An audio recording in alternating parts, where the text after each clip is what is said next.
My name's Lynette. I do preservation for special collections here. I'm considered a library technician. I'm also a photographer. This first image here is a daguerreotype, and it was, at its peak, was from 1852 to 1854. As you can see, this one here is starting to have flaking, and that is part of the physical damage that has been done to it. This here is an Ambrotype, and this came right on the heels of the Daguerreotype.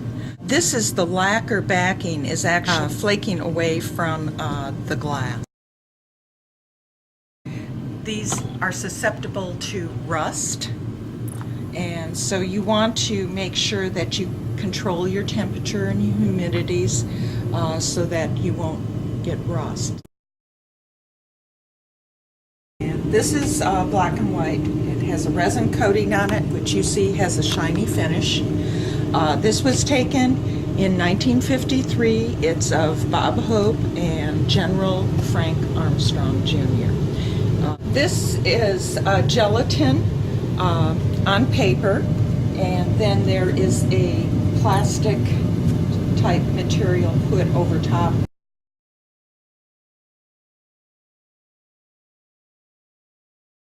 These here are black and white images that have been hand colored. They are not color photographs to begin with, but they have been colored so that you get the illusion of color. And they did this before color came out. They used all different kinds of things. They used water colors, they used oils, they used pencils, they used markers. Now, as you notice here, there is some bleeding that has happened from moisture. This is in a plastic enclosure. It should actually be removed from that and be in a paper enclosure. And this way, as I said earlier, it helps to let the object breathe and moisture not to build up underneath. Now we here have color photography. Black and white is more stable in that it won't fade and shift as easily as color. Color will fade much more easily, is not as stable as black and white. So if you want photographs to last, to pass on to the next generation, you should shoot them in black and white as well as color. These are better options to use when housing your photographic materials. They are purchased from an archival vendor, and they have passed a photo activity test to make sure that the plastics will not off-gas and cause damage to your materials. Also, the papers are made from acid-free, and they have a controlled pH so that you don't have colors fading and dyes shifting in your materials. These are bad options. These are things that we have found over the years that our collections have come into our lab in.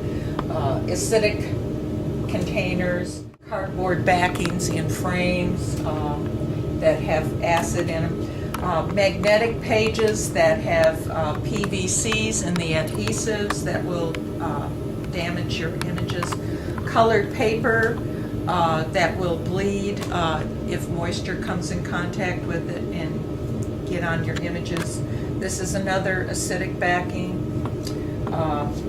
Metal fasteners that cause rust if moisture is present.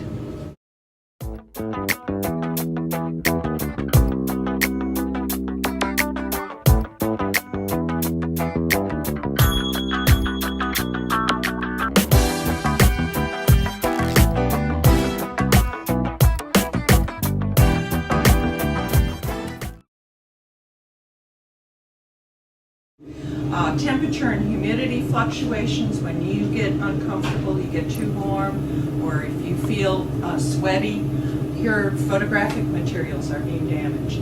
Do not house them in attics, basements, or or outside buildings. If they're important to you, house them where you would want to be. I hope to see you again, and if you have any questions, feel free to call.